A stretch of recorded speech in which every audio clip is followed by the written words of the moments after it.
Hari Om. Chapter 11, Bhagwan says very clearly, after having shown his Vishwaroop and Virat Roop, the ultimate reality and the absolute truth, or Allah, or Bhagwan, or Brahman, call it what you may, that was the ultimate reality which Arjun was privy to, and also was Sanjaya, because Sanjaya needs to relate to Dhritarashtra what he's seeing, right? So these were the two fortunate beings, well graced with Divya Drishti, the divine sight. Otherwise we cannot view with our normal eyes. So in the verse 47 of chapter 11, Bhagwan says, Shri Bhagavan Uvacha Maya Prasannena Tavarjunedam. It is my grace, Maya Prasannena, it's my grace by which you have been able to view this ultimate reality. It is not possible otherwise. You know, this primeval, this infinite, this eternal, this universal, which has no form, but yes, I expressed myself as a form, that infinity, that eternity, how is it possible for anyone even to grasp it with the normal mind, with the normal small conditioned little mind? You know, our mind is conditioned so much by our environment, our society, our limited education, and the limited knowledge of the world that we have, and the conditioning of our particular specific religions that we may be following. A small little conditioned mind can never expand enough to be able to encompass, to be able to embrace this entirety of things, the totality of existence. That totality of existence is the ultimate truth. That was the Virat or Vishwaroop. And Bhagwan says, yes, it was my grace, my dear. And so, you know, very often in real life we know that there are a lot of things we have because of the grace of God. But I was reading somewhere, Ram Sukdas ji, who's written a beautiful commentary in the Gita press, one of the Gita press versions of Bhagavad Gita. He says that, look, we treat grace as those things that we find conducive to our mind. You know, jo humko anukul lagti hai, those things which are good for us, which we think is good for us. So if we have good satsang, and if we have the ability to read or to study, and we have a teacher and the text or the shastra, and if I am able to meditate, if I am able to keep my mind on Bhagwan, I say, wow, all these things, and a satsang too, and I feel, wow, I think this is the grace of God. Or even material things for that matter. If if there are things happening according to me, and I have material security and a good job and a promotion, all that I ascribe to God's grace. Now Ram Sukdas ji, in his commentary, he says very clearly that okay, I understand that grace we have confined, he says, to all the things which are conducive. But let us not mistake grace to be confined. He says, how can God's grace, which encompasses everything that's happening on the earth, how can it be confined? You know, it cannot be limited. And secondly, he says in a very clear note of warning, be warned, be very careful that when all this grace bestows sukh upon you, which you call the grace of God, do not get attached to the sukha. Yes, you may have conducive environment and people and situations and high learning opportunities to study as we are doing now. We are all lucky people, yes. He says, fine. You can be aware that I am sukhi. Even in material pursuits, I am sukhi, yes.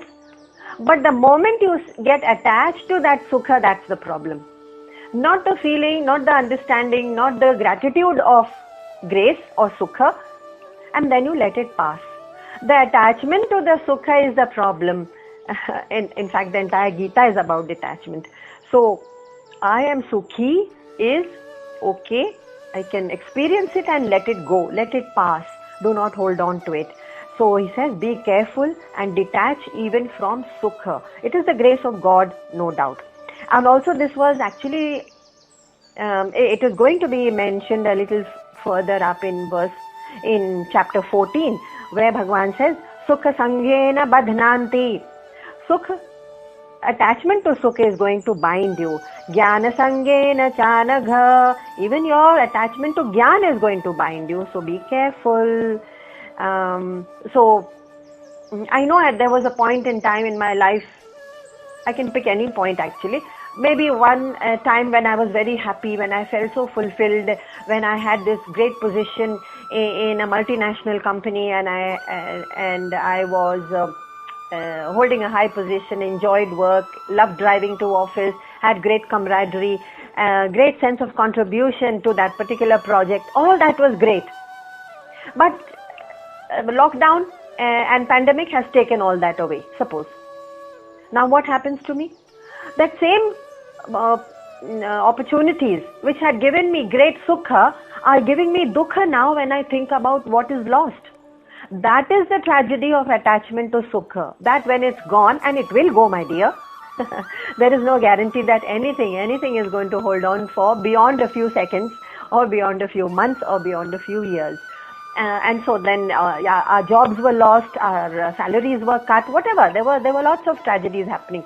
Now people have to take things in their stride, move on, reinvent themselves, be more creative. There are people who have found much more happiness after having lost their normal routine jobs, let's say. So those who are still wallowing in what they have lost, that sukha, is the tragedy of attachment to sukha. So when people say, oh, what do you mean attachment to sukha? This is what it means. That you want to hold on to it forever, which it never will. And therefore when Bhagavan says, Maya prasanneva, prasannena, it is my grace, and therefore consider it to be with you always, and have faith that it is my grace which will lead you forward. Now, for example, Arjun was despondent in the war, and he had lost all sense of direction, and he felt a certain futility about this sansar. मैं जीऊं तो जीऊं किस लिए? I don't want to be my hands to be soaked in the blood of my kith and kin. All that. When there was a sense of lack of goal or direction in his life. But when his mind suddenly stopped, he saw this great totality of existence, that ultimate truth, that Virat Roop which Bhagavan showed him. The mind actually stopped still. It's the mind which stopped racing here and there in your vikshepa, in your despondency, in your despairs and your ups and downs, and in your past sukha and future plans. It's when the mind is completely shocked into silence. In that moment of silence, it's possible to have, in that pause, in that one moment of pause, it's possible to have one small glimpse of the Virat. Because that cosmic vision is revealed only and only when the mind is empty of this racing about of sukha prapti. कहाँ से सुख मिल जाए, किस relationship में, किस event में, किस object में, और दुख निवृत्ति, how can I avoid this or that which is uncomfortable for me. Sukha prapti, dukh nivritti is our constant churning of the mind day in and day out.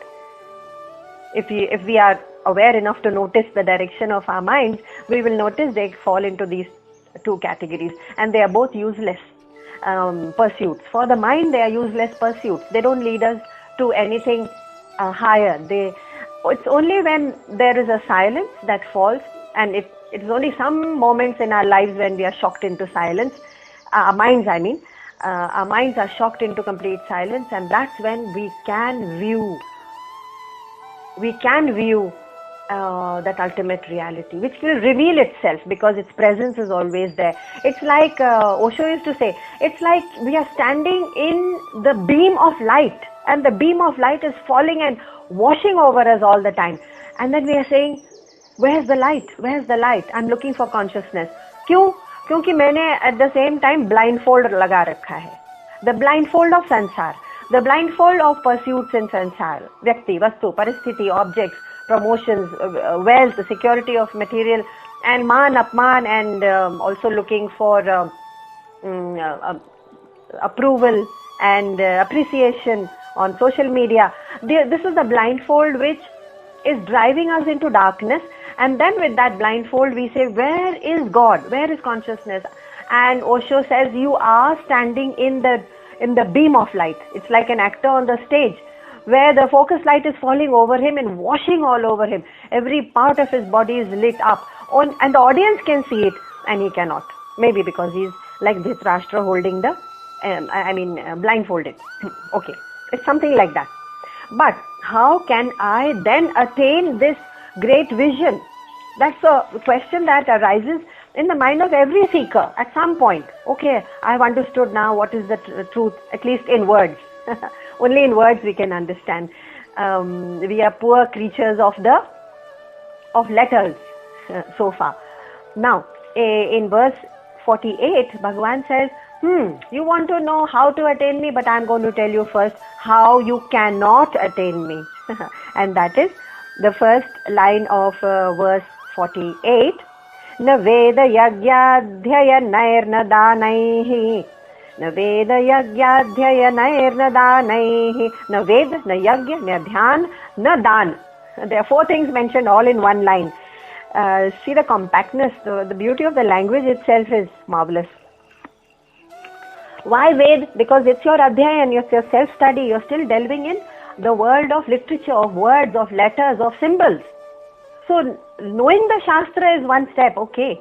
It is an essential, very essential quality for you to reach me, but it's not a sufficient quality, my dear, because beyond that there's much to be done. So na Ved, na Yagya. All your efforts in the world of tapa and upvas and vrats and austerities, no. And dan, all the charity that we do with the hidden hope in our minds. There's a hidden agenda in our minds.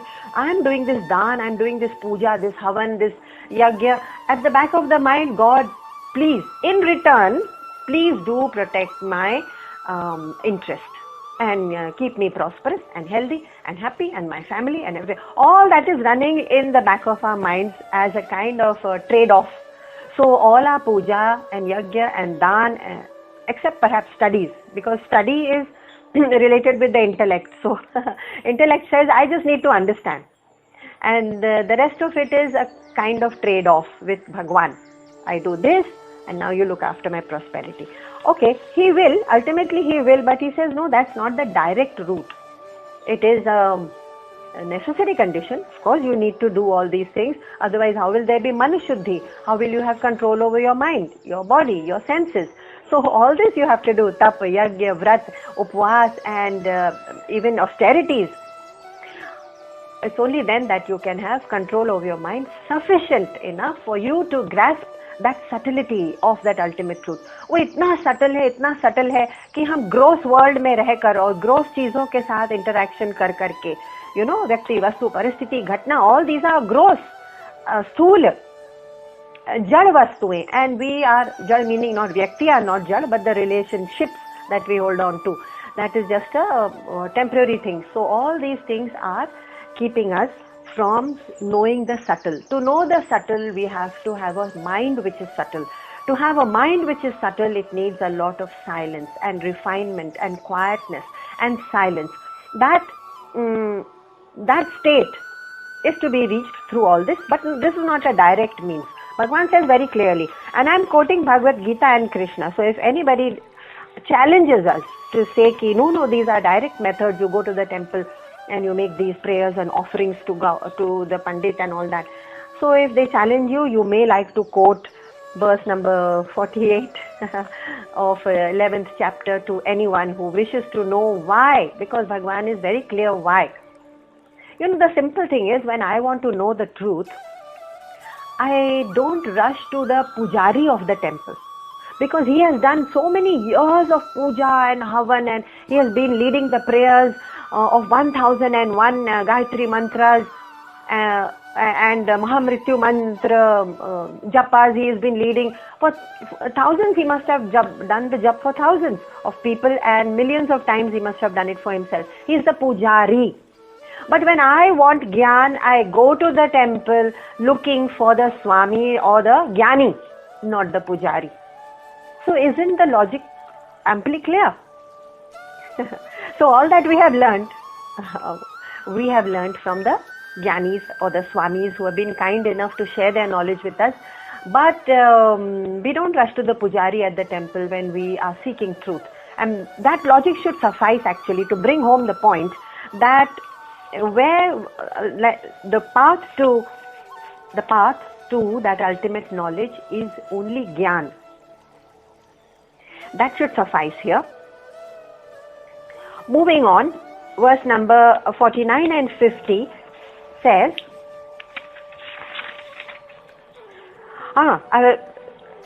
Bhagwan continues to say, Mate vyatha macha vimudha bhavo. Bhagwan says, Mate vyatha, fear. Vyatha here stands for fear. Please do not be distressed and bewildered by this terrible form that I have shown you. Now, terrible form meaning not this huge figure with so many thousands of heads and arms. Yes, that also is terrifying. But at the more subtle level, let's understand what is the terrifying thing in Virat Roop for us normal people. When we go deep into meditation, or when we are told that you have to disengage, disown, de-link with what you call the body or the mind or the intellect, because these are temporary. Okay, so this is the first basic truth that is handed down to us. Now what happens to us normal people? We also sink into this vyatha, this fear. Therefore, Krishna is quite perceptive and he says, yes, I can see that you are filled with fear. For us normal people, we are afraid because if we are told we are none of these things that we have understood ourselves to be so far, my position, my name, my fame, my identity, then if all this is stripped off, then who am I? And then the mind flaps around in great dismay. You know, there's a sudden panic that grips a person when you have your identity stripped from you, even though it is done in an intellectual way, not in a philosophical way. That is the fear that, okay, then who am I? Who could I possibly be? In fact, I was reading a beautiful description of someone who was talking about visualization. He said, okay, why don't you just visualize that you are in the desert, and as far as you can see in all directions, there is just vast stretches of sand. So there is no object on which you can, hold on to. And if you look up at the sky and the evening, it's kind of, the night has set in and you can only see a vast sky of stars. And now you're in the middle of the desert, and when you look back, even in terms of time in your life, you can remember nothing. Just visualize, okay? It's just a visualization. Can't remember anything of the past. And you look back physically, also can't see anything. And for the future, can't imagine where I have to go. And you look physically also at the desert, no sense of direction, because there are no pointers or markers or flags or roads marked out for me. I just stand there without past, without future, without knowing anything about myself, and there is only that present moment under the vast sky on the stretches of sand. Now tell me, in that present moment, who am I? So, stripped of my past and stripped of my what I imagine could be my future, who am I? Because I still exist. At that point you can't say, oh, then there is nothing. No, we still exist, completely exist. And in that moment you are there. It's a bit like meditation. That's why people love to go for long walks in the hills for this self-forgetfulness. I like to use the word self-forgetfulness because it's the small I, the aham I, the ahankari I with a past. मैंने ये किया है, मेरा past ऐसा है, मेरा past वैसा है, मेरी family वैसी है, मैं यहाँ से आता हूँ. All this is my past, but it's dead. It's jad, it's gone, it's not you anymore. And therefore, when I strip myself of all this and I stand there, my presence, my existence, sat means existence, is still there. So who am I? So I am only and only that sat, that existence. And am I aware of myself at that moment? Of course I am aware. So I am also chit, I am conscious. I am consciousness. So I am sat as well as chit. And there is nothing in the past that can bother me because I have forgotten it, I have dropped it, or I have just dislodged from it So there's nothing in the past that can hurt me or make me dismayed. Nothing in the future that can make me anxious. मैं ये कर पाऊंगा कि वो नहीं कर पाऊंगा. No anxiety of the future. No sorrow of the past. There's only and only that present moment with me. And because there's no despair and anxiety of the past and future, that state is Anand. Anand, pure bliss. So it is this vikshepa of the past and future actions and of despair and fear and anxiety which seems to drive away our sense of Anand. But that bliss or Anand is constantly with us. How do I know? Because when I drop the sorrow of the past and the anxiety of the future, I felt only Anand. No vikshepa, no sorrow, no fear. In fact, that is the main thing. No fear, because there is nothing to fear. And therefore, our identity, even as I stand all alone, and remember, our journeys are all alone. We cannot have even our greatest of gurus with us on this journey.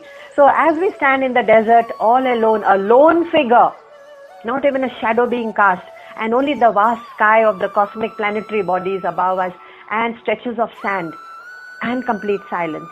Complete silence. That silence seems to descend into our minds and into our souls, because at that moment only we can realize our true identity as Sat. Of course I exist. Chit, I am conscious of it. Anand, I know no fear. I know no sorrow. I know no anxiety at this moment, because I am bereft of it. I have dislodged from it. So Sat Chit Anand is an identity which is something frightening.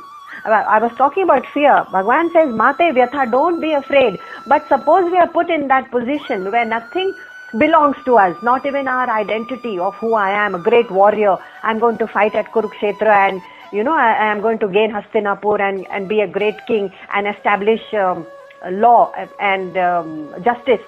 Okay, you may have great pride that you will do this or that, Arjun, but when you see yourself in the perspective of that Virat and you see yourself merging into the Virat, there is a fear, because then who am I?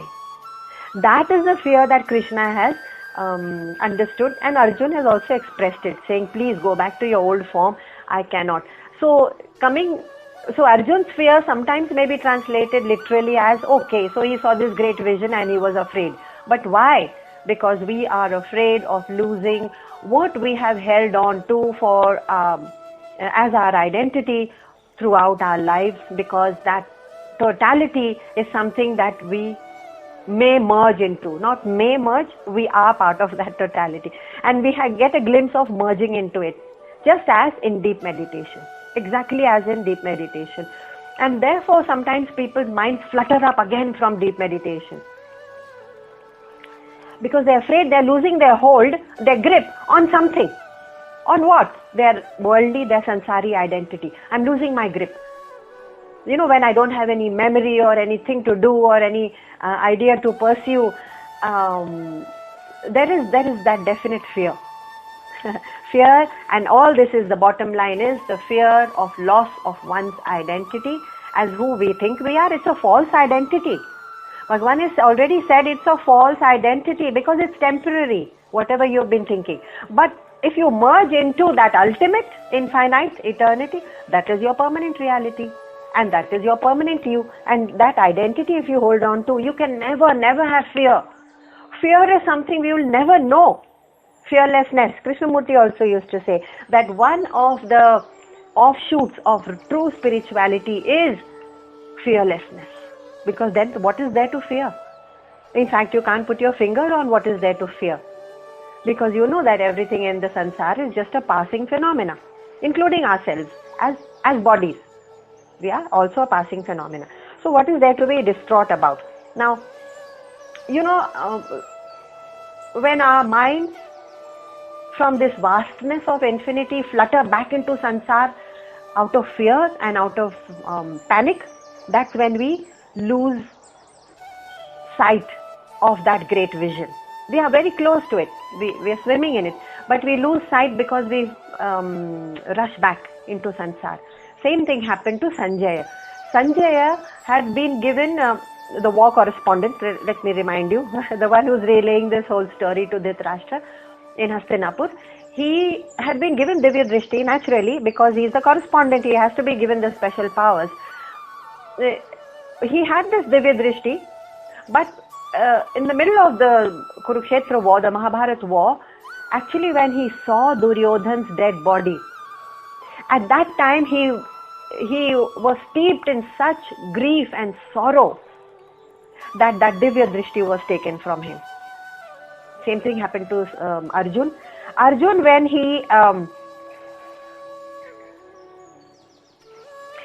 feared the sight, in this very chapter, when he feared the sight and he said, no, please go back to your old form, and your old form, which is very soumya, very gentle form, I want to see that again. It's out of fear he said it. And again, Divya Drishti was taken away from him. As in these two cases, our own Divya Drishti, that is, what is Divya Drishti? Our ability to see that ultimate truth. And when can we see it? When we have a Vivek Drishti. Vivek Drishti meaning discernment between Satya and Asat. The moment we see Sat and Asat, we see the Sansara as Asat, we know that Sat, that infinite reality, is the only truth, that vibrating, pulsating energy of this cosmos, of this entire universe, is the only truth, and it is the only indestructible thing. Even physicists have said that energy is the only indestructible thing. Now, what is that energy? So, if you break down anything in this world, char or achar, which means living or non-living, and you break it down to the last atom, every atom will have these neutrons, photons and electrons rotating around it with great speed. And then you go down and say, what is smaller than an atom? And then they say, oh, we have discovered it. This was about 20 years back, much after our schooling was done, when we were told that atom was the smallest particle. Anyway, so there is this thing 20 years back called quarks. Okay, is that the smallest thing now? Can you break it down to something smaller? Unless you can break it down, it will continue. Break it down meaning know what is at the bottom. That vibrating energy around every atom is the energy which is indestructible. If physicists have also found the same thing, the rishis have also found the same thing, that we are nothing and nothing except vibrating, pulsating energy. The only difference between Western empirical physicists is that in that energy which they have found, they cannot see consciousness, which means they can't see the spark of intelligence. But it's quite obvious, isn't it, that every atom in the body, it is not an inert or jad, unintelligent. It knows what its function is. Every atom in the body knows what its function is. So if there's something wrong, something that goes wrong with the respiratory system, let's say, the whole body begins to shut down, and the signal is fever. The signaling of fever is okay, the body wants to calm down, cool down and fight something that's happening, something wrong that is happening. What is all this intelligence of the body? And this body is nothing but atoms. So there is an intelligence, there is a consciousness, there is that intelligence which is part of the entire universe and part of all of us. And we are one. We are one in the same, that same energy. This truth takes away our identity as I am a professor, I am a doctor, I am a teacher, मेरा नाम ये है, मेरा औधा ये है, मेरी आयु ये है, मेरा नाम ये है, मेरी ख्याति ये है. That identity, then we are afraid. अरे ये सब identity मुझसे छिन गई. That fear is what keeps us from knowing our true self. Just as the moment despair or sorrow touched Sanjay, Divya Drishti was taken away from him. And the moment fear touched Sanjay, Divya Drishti, naturally he has asked for it. He says, no, I don't want to see your form. It is also taken away from him. So also, the moment we lose our Vivek Drishti, our ability to see the difference between Sat and Asat, Vivek Drishti, to that extent we cannot have the power to see the ultimate truth, which means Divya Drishti, that's all. The power to see the ultimate truth or reality is called Divya Drishti. That's taken away in both, in case we are fearful. So Bhagavan says, okay, Mate vyatha macha vimudha bhavo. Vimudha bhavo means only the mood can have fear. if you know the truth of sansar, if you know the nature of sansar, which is Maya, destructible, temporary, and not Shashvat, and Vinashshil, and if you know the truth of, let's call it Bhagwan, of consciousness or Bhagwan, which is Avinashshil and infinite and eternal, if you know these two natures, that is Vivek, how can there be fear? Where is the fear and what is it about? If we give it a little bit of thought, we will realize our fear is centered around our small little acquisitions of this earth. Mera naam, mera fame, mera health and my body and my family and their lives and their security and the wealth that I have accumulated, it should not deplete and I should not lose any. So the loss of anything sansari for us causes fear. Otherwise, how can fear, even if you see logically, if we know our true nature, if you know the true nature of Bhagwan, fear about what? Logically, there's not even a peg to hang the fear on. And therefore, the most jnanis have been, even traditionally, they have been called the most fearless. Moving on, verse 52, Arjun has something to... Bhagwan says actually. Sudurdarshamidam rupam drishtavanasi yan mama. 52. Shri Bhagavan uvacha Sudurdarshamidam. Sudurdarshamidam, Su means auspicious, Dur means difficult. It's very hard and very rare indeed, says Krishna, for anyone to view me. We just saw why. Because we are unable to loosen our hold on the sansar, that is to take off this blindfold of sansar off of our eyes, and therefore it is difficult for us. Hamme vivek drishti, we are unable to hold on to. We may have glimpses of it, but to see the sat and asat vivek, we can't hold on to, and therefore it is durlabh for us. So naturally, the difficulty is already explained why it is difficult to see the ultimate reality. But there is an expectation in all of us that मैंने तो इतना पुण्य किया है, मैं तो इतना पुण्यकारी हूँ, पुण्यशाली हूँ, and I'm also a great achiever. You see, I have done so many things on this planet, and I have done put up so many hospitals, and I have done so much for the people, and so. Whatever illusions or whatever image that we have built up around, grandiose image about ourselves and our achievements, Bhagwan says all your punya is not going to get you to me. It's not this whole thing of knowing the truth is not hinged on punya at all. Of course, we still have to do punya, and the reason for it is different. The reason for it is so that we lose our hold on our selfishness. Selflessness जब आएगी तभी तो हम भगवान को पहचानेंगे. तो पुण्य is like okay, trying to peel off the blindfold. फिर से भगवान दिखेंगे. So when we have an expectation that I am extremely punyakari, Bhagwan says, oh, be careful. That's not a direct route. So I'm reminded of a story. A Sufi had many disciples, and all those disciples had put together and bought a piece of land, and they had actually cultivated one of the most beautiful gardens with all the most beautiful flowers, and it was an enchanting garden that they had developed. Now the Sufi, at the end of his days, he said, I want to give away this garden to one. First of all, I want to give it away. Secondly, I want to give it away to someone who is Purna, completely fulfilled. So people said, wow, this is our chance. And there are so many people who flocked to the gates, and they said, we want to have this garden, etc. and all. Finally, breaking through all the lines came a very proud king. And he said, what, all you people, fakir ki tarah yahan khade hue, how can you be fulfilled? I am a king, you see. There is nothing that I lack. And therefore, I am the most fulfilled.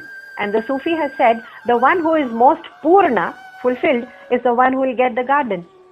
So he broke through the ranks and rushed right to the front of the gate and he crashed through the gates, and he thought, well, this is mine. And the Sufi, of course, I'm sure you know what's coming. It's so obvious. So the Sufi said, if you are already fulfilled, my Lord, why are you here for the garden? So that is how we live. What we want is, I want a glimpse of that Bhagwan, that eternity. But मेरा जो संग्रह किया हुआ संसार है ना, उसका भोग भी मुझे करना है, और साथ में नहीं हो सकता. There is a contradiction in that. भोग भी करना है, संग्रह भी करना है, भगवान की दर्शन भी करना है. Not possible.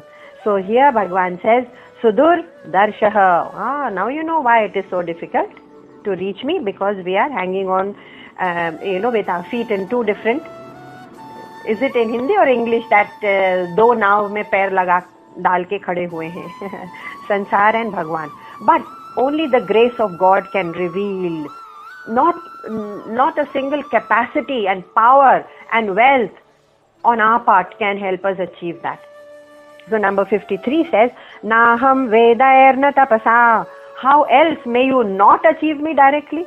Bhagwan is still teasing and saying how you cannot achieve me. As a direct means, let me emphasize, as a direct means, which is to say all these means are necessary but not sufficient. What are these means? Number 53.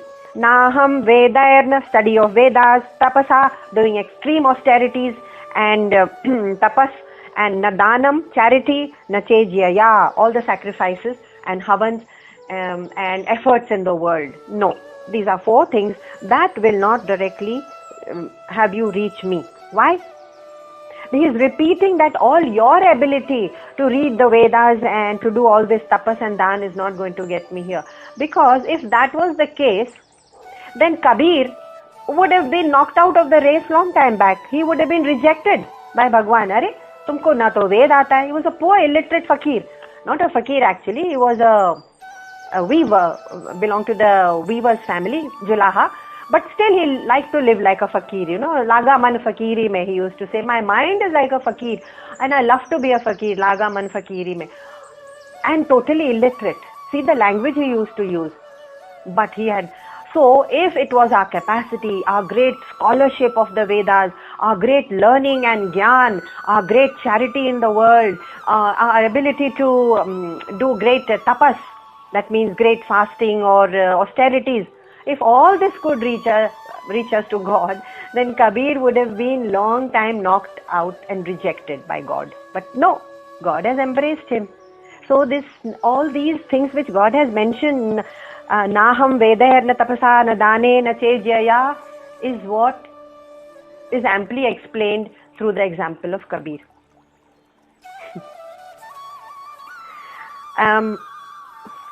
Again, I would like to emphasize, necessary conditions. Without reading the Vedas, we'll never get anywhere because we won't know what we are looking for. But not sufficient conditions. Not sufficient. For that sufficient condition, Bhagwan is coming to that. Yeah, he is coming. What is the last and sufficient condition? In the last verse he will explain, but before that we go to verse number 54, where he says, what is it that compels me still to give my grace, to offer my grace, to shower my grace on people? What is it that compels me? Yes, something compels even God. Bhaktya tvananyaya shakya ahamevam vidhorjuna. Single pointed bhakti. We have seen it in Kabir, in Tulsidas, in Mirabai, in Amir Khusro, in Nizamuddin Auliya. There have been so many peers, Paigambars, there are so many examples. They may not even be learned, maybe they have not even, except Tulsidas, they may not even have scripted great literature. But bhakti, yes, Bhagwan says, he has a great weakness for bhaktas. So bhakti, which is single pointed, shakya, then he says, yes, it's possible. Ahame vam vidhorjuna. I in this form will appear. The single pointed devotion of this form, of my form. Yes, okay. Now bhakti is understood as what? This is also a word which is used, it has been overused to mean so many things.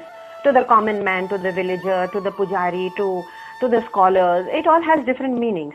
So let's just zero down to what is understood and what we may take forward as bhakti. Otherwise, we will be all scattered in different directions. In chapter 12, which is all about love and bhakti. So the next chapter is coming up. Now, bhakti is definitely not superstitious attachment to some unknown big power which is beyond me, which is like some king or judge or tyrant beyond me and is going to punish me if I am not doing the right thing. It is not that superstitious kind of cowering, fearful, pleading of some higher entity. That's not bhakti. So, for us to know what is that ultimate reality, at least in words if not in experience, and then to want to do things to achieve just that is bhakti. So a bhakti would be that I want to have vivek drishti. Vivek drishti means detach myself a little bit from sansar. So bhakti would be that I or anyone who's on the seeking path may want to have vivek first of all, discernment of sat asat, may want to have vairagya, detachment, vivek, vairagya, may want to have shama, dama, some control over senses and mind, and uparati, titiksha, great sense of forbearance of whatever is happening in the world. There is a reason for it, there's a cause for it which I cannot see because I can't see the entire picture. There may be great injustice and horror, but there is some design, larger design I cannot see, because in this universe, from my small little position, I can only see the small few pieces of the jigsaw puzzle. The whole jigsaw puzzle of sansar, of this great design of sansar, whole picture only God can see. We cannot. So we can see only a few pieces of the jigsaw puzzle. So bhakti is that I want to have control over my reaction to the world. So forbearance, titiksha. All this if I am doing, there is bhakti. Without bhakti, I cannot even want to have control over my senses, control over my mind, have a sense of detachment, want to know sat asat, vivek, vairagya, shama, dama, uparati, ability to withdraw from sansar, titiksha, forbearance, and a great desire that I want to be free from this mindless cycle of birth and death and birth and death, which is caused by what? Which is caused by our own karma. Because our karmas are all revolving around our body and mind and the achievements of the body and mind and sansar. So that whole cycle is like being caught in a vortex.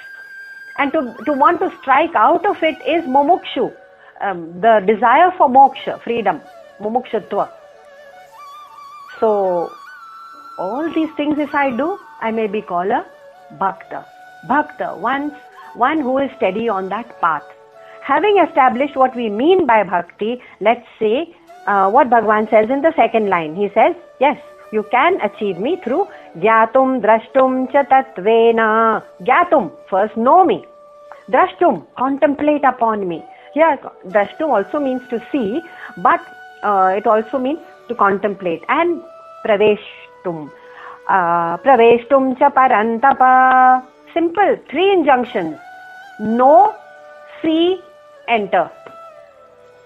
Know me, contemplate on me or see me, and enter me.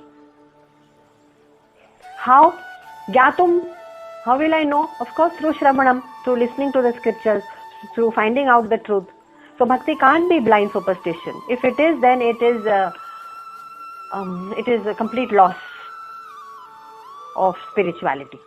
So gyatum is through Shravanam or listening. Drashtum, contemplation, only using the instrument of the mind and intellect. We have been given a mind and intellect which are very, very fine, very, very refined instruments, sharp instruments. But we have to use it for subtle things like contemplation on the God, not on how I can outsmart the world and how can be one up on the rest of the world.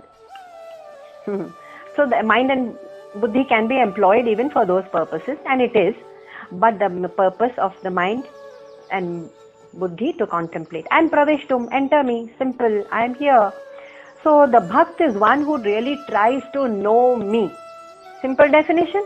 Yes, we'll stick to that. The one who tries to know me is the only one who can come closer to me. So the one who does a lot of karma kand means rituals, a lot of ritualistic practices, or even the jnani who reads n number of books and completes so many number of courses. Okay, Bhagavan says, fine, I'm still okay with you. At least you're on the path. You may be but you are a little distant from me. Karma kandi and jnani are still a little aloof. You know, it's like that teacher in the class. So there is this student who sits in the class and who says, teacher, I want to do the best in the class, and that student is still not able to do the best, by the way. But his effort is so touching and it is so moving that the teacher is completely moved, and that student becomes a favorite student. And probably not the one who is very sharp and arrogant and, yeah, I know everything, yeah, I can top the class and all that. As a teacher, I come up with these classroom examples. So in short, what we are saying is, someone who is completely mad with devotion, like the gopis, they seem to be closer to God. Because all the Sufis, Amir Khusro, Nizamuddin Aulia, or Mirabai, they're so crazy about God, in the sense that they're intoxicated. If you see their poetry, it seems to come out of intoxication, not out of some scholarly, erudite learning. So Bhagavan says, yes, you are all on the path, I am okay, but you know, these smart cookies who always top the class, these scholars and karmakandis, they're okay. But I really love the gopis, because their intoxication is unquestioning. They say, wherever we look, Bhagwan, we see you. And it's such unquestioning bhakti that Bhagwan is moved. And he says, yes, of course, the gopis are closer to me. Because the rest of us are doing what? हम भक्ति में अपने अहम को, भक्ति अभी जितनी भी करते हैं, ट्रू भक्ति नहीं कर पाते हैं, क्योंकि उस भक्ति में हमारा अहम अभी भी साथ में है. वो अहम क्या है? I am a तपस्वी, I am a ज्ञानी, I am a सत्संगी. वो I बहुत ज्यादा आ रहा है. I am a Tyagi, I am a दानी, I am a वैरागी. वो I जैसे ही आया, भगवान says, oh, you're distant from me. तुम और हम अलग हो ही गए. The complete merging is possible when the ego is merged, submerged, sublimated, dissolved. The bottom line of bhakti is self, or the ego, is dissolved, and therefore only one entity remains, and that is the Bhagwan. So that aham, I, tapasvi, ज्ञानी, वैरागी, योगी जो भी है, वो ठीक है, सही path पर है, but still holding on to मैं तो ये हूँ, aham tapasvi, aham tyagi, aham vairagi. God will not be visible. God is there. He will not be visible where there is ego. So why is it that people find such a delirious intoxication in bhakti? Because there is forgetfulness of the ego. Where there is ego, there will be sorrow. Because where there is ego, there is an attachment of the mind and body to something in the world which is impermanent, which will be unconducive, and which will cause despair. So naturally, it's the ego which is attaching to all the non-permanent things and bringing in the sorrow. All those other things are not causing us sorrow. The ego is. And if the ego causes the sorrow and the ego is dropped, there is complete bliss. So this self-forgetfulness, means dropping of the ego, is what most people are looking for. Even the one who is looking for moksha, and even the one who is drinking every other day and saying, you know, this drinking mein kuch hai. Because for that moment, when people get drunk, there is a moment of self-forgetfulness. क्योंकि मैं ये हूँ, उस अहम को hold on करने के लिए भी it takes effort first of all, and that aham has a lot of sorrow of the sansar attached to it. तो अहम जो कमजोर होने लगता है, सेल्फ फॉरगेटफुलनेस जब होने लगती है, like in drinking or drug addiction, at that time people feel bliss.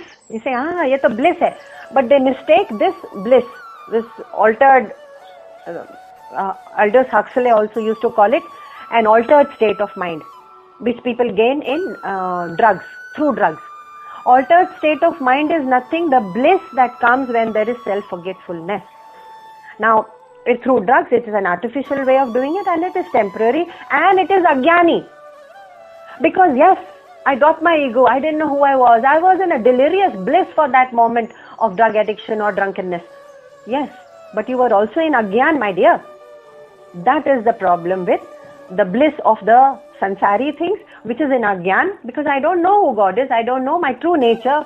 मैं कौन हूँ, वो मेरा तत्व क्या है, भगवान का तत्व क्या है, वो चीजें तो पता नहीं. हाँ, लेकिन I am feeling a kind of floating cloudy oozy, क्या कहते हैं, lovey dovey feeling towards the whole world. हाँ ठीक है, that's because your ego is dissolved, and that's why we don't experience we feel this great dropping of barrier between me and the world in a state of drunkenness or drug addiction.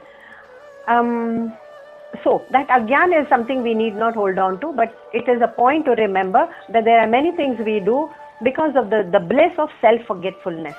And also you have seen artists or painters or scientists who experience great bliss in that the practice of what they are practicing, because there is great self-forgetfulness, forgetfulness of the ego, the dissolving of the ego, non-identity with the ego, and therefore they experience great bliss.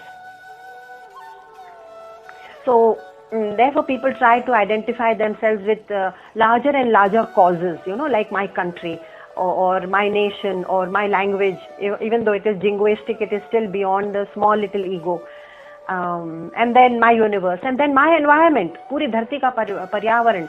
I am an environmentalist, suppose they say. Okay, so they are identifying with causes which are larger and larger. It simply means that they are expanding the mind to encompass that which is larger and larger than the small petty little ego. But be careful, the ego can attach. It's a very devious thing. It can attach even to that and say, I am an environmentalist. And I can get very belligerent about it and extremely aggressive about it. So where does the belligerence and aggression come from? It comes from ego. Ki main environmentalist hu and I will shoot you down if you if you do this or that. Anyway, all aggression is a form of ego-related identity. So Krishna says, Dadami buddhim yogam. I can give you the real buddhi, provided you come to me by dropping your ego. And how can I drop my ego? When you have complete trust that there is an infinite, eternal, universal truth, that Bhagwan, that Allah, that waiting for me, then I can come to it through Shraddha. So Shraddha is absolutely needed. This is the last verses of every chapter always warm up to the theme of the next chapter. That has been the design of Bhagavad Gita. So now we are warming up to chapter 12, which is steeped in Shraddha, in Bhakti, in the love of God. And that is one of the ways to reach the higher field of consciousness. And remember this bhakti which we say, na, main to bahut bhakt hu, maine itna phal chadaya, phool chadaya and all that. Okay, but devotion is not an act, is not an action. Action तो mechanically कोई भी कर सकता है, robot भी कर सकता है, और अगर मैं अपने बंदर या बंदरिया को सिखा दूं तो वो भी कर सकती है, because it's a mechanical action, right? So bhakti can never be a topic of outer action. That we must remember. Now moving to verse 55 and the last verse, Shri Bhagwan says, Matkar makrin mat paramaha Madbhakta Sangha Varjitaha. He says, I'll give you a small formula to remember, and that formula which Bhagwan gives is a five-pointed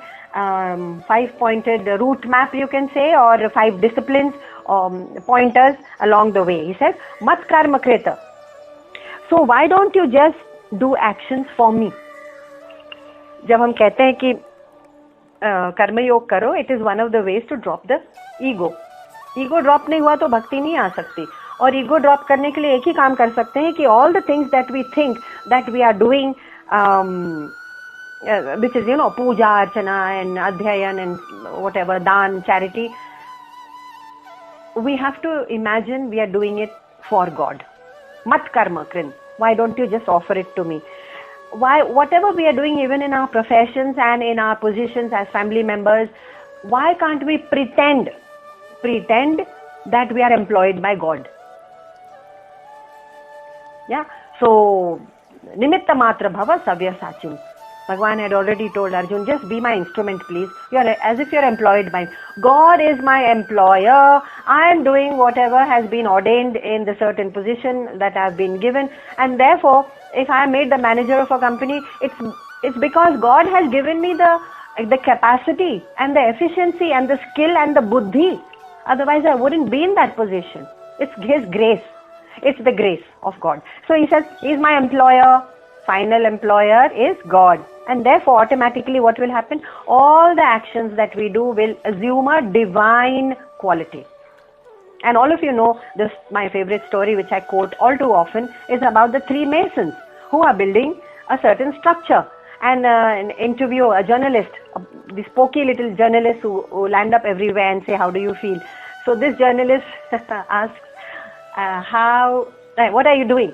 So the three of them are one behind the other, and they're laying bricks. The first bricklayer, the mason who's building the structure, says, I am earning my bread, bhaiya. End of the day, I will get my 400 rupees. I have to get my dal roti. That's what I'm doing.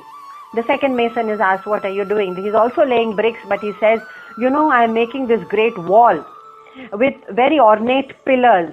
And at the end of the year, I want to be the master mason. I want a promotion. I'll be the master mason here. Okay, slightly larger vision. Beyond just survival. And the third one is asked, what are you doing? He's also laying bricks, poor guy. But he says, I am building a temple. And that's the structure they were all building. The structure they were all building was the temple. But the first one saw it as just survival. इस दुनिया में हमको कभी न कभी इस life में या 1000 लाइफ्स के बाद भगवान छोड़ेंगे नहीं. हमको तो वहीं पहुंचना है. That is be merged with God. मोक्ष, that is our ultimate journey. अब ultimate journey हमको अगर नहीं दिख रही है तो हम कहेंगे I am surviving भैया. I need my salary in time. And I need my little sources of income, जो छोटे मोटे sources हैं, and I want my security to be able to pay my bills. I'm okay. तो मेरा inspiration वहीं तक सीमित है. About my own life, which is larger than, as large as Bhagwan actually. Human life, the very purpose of human life is to reach the ultimate. Otherwise we are demeaning. उसकी तौहीन करके रख देते हैं हम लोग. किसकी? Human existence. अपने human life की. Tawheen means belittling it, because we are not reaching the highest. So that we are like that mason who says, I need my income. The second mason, slightly larger, so I'm building a wall, कि ठीक है मैं तो अपने देश के लिए कर रहा हूँ, या अपनी सोसाइटी या समाज. तो हर जगह अपना समाज हो जाता है, तमिल संघम, तेलुगु संघम, ब्राह्मण संघम, दुनिया में जाइए तो कुछ हिंदू संघम, whatever. Anyway, Sangham, these all, I'm a part of that, slightly larger. The third one is the only one who says, I want to reach God. और उस धरती पर ये तीनों क्या कर रहे हैं? वही कर रहे हैं. Going to the job, going to the office, getting onto the metro every morning, fending for the family, taking the kids to school, bringing them back, the same drudgery. But one is inspired highly by human existence and the other finds it a limited existence. So anyway, that story about the three masons. Okay. Bhagwan says, I'll give you one more tip out of the 4 tips. One more tip is what? Sangha vivarjitaha. Mad bhaktaha sangha vivarjitaha. First line, verse 55. Sangha vivarjitaha means be detached. He says, I'm giving you a simple formula. If you can hang on to it, Krishna says, hang on to it. Formula bhi bana diya. Sangha be detached. Because we are attached, of course, to sansar and to mamata and to kamana and to all the things. But he says, the human mind needs something to attach to, otherwise it seems to be floating in space. And therefore the mind says, I will get deranged, मैं तो पागल हो जाऊंगा. Mind will get unhinged, deranged हो जाएगा, unhinged हो जाएगा, पागलपन आ जाएगा. इसलिए उसको चाहता है कि वो कोई higher चीज को attach करे. तो ठीक है, भगवान कहते हैं, at least okay, attach to something higher, at least know the higher truth. Then he goes on to say, nirvairaha. What is there? Nirvairaha means have enmity towards none. What is there to have enmity, and towards whom? If everyone is a part of the same divine spark, of the tattva which of which Bhagwan is made, the same tattva, then enmity towards whom? Nirvairaha. There is no possibility of feeling a sense of enmity when you see divinity and all. Okay? Then Mad Bhaktaha. He never forgets to give this Sarva Bhuteshu Chamameti Pandavaha. Mad Bhakta, in the first line he says, just contemplate, keep your attention on me.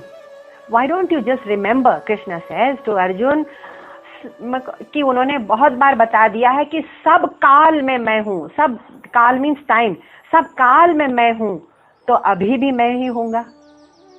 सब समय में मैं हूँ तो अभी भी मैं ही हूँगा. सब स्पेस में मैं हूँ, अव्यय, आई एम एवरीवेयर, तो मैं यहाँ भी हूँगा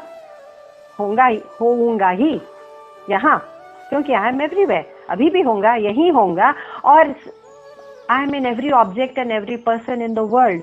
सो that tattva is in me too, must be in me, because it is in every object. Char achar, he had said, and it must be in others too. So to remember this is to be bhakta of God, to remember this. So what were the 5 pointers? Simple 5 pointers are mat karma krita,